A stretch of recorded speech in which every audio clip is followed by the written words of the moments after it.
po sa ating lahat mga kaibigan. Dito na naman po tayong muli sa ating YouTube channel. Welcome back po.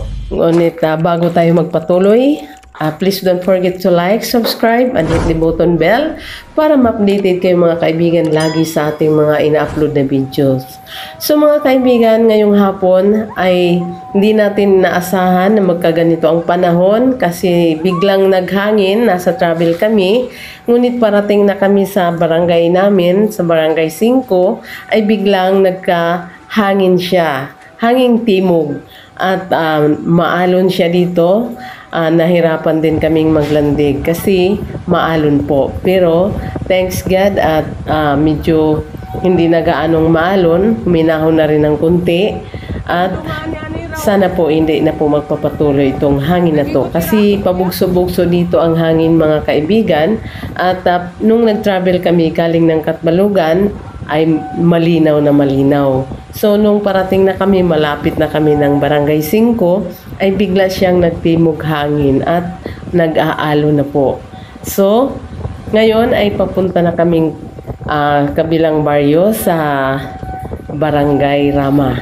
So thanks God at huminahon na rin ang alon at ang hangin. Tara, patuloy lang po sa panunood ng aking video.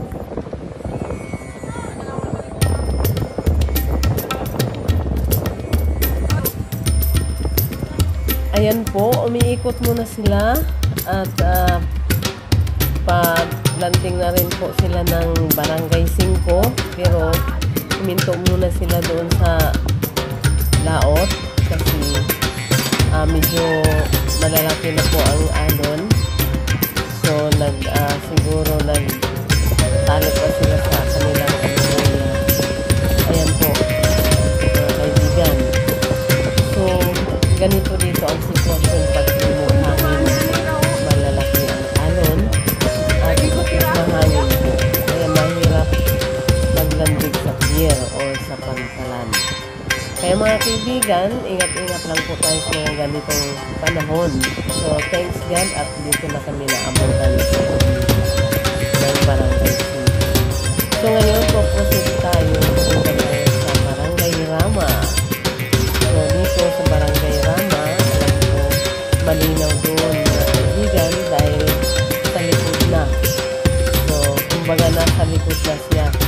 Harap kasi dito ang barangay 5. Ayan po.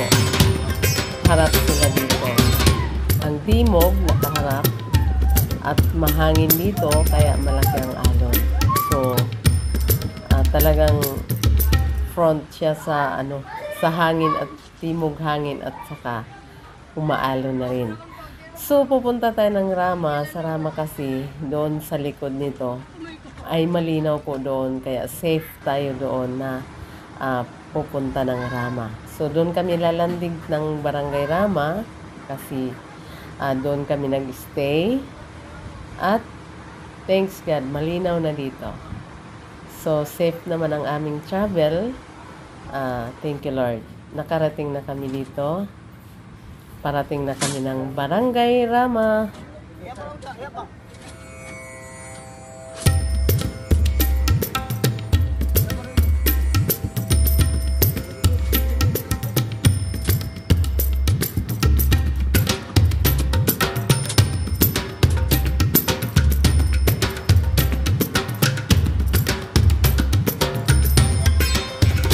So, thank you for watching guys. Kita-kits tayo muli for the next video. Dito lang po sa Mel Duran channel.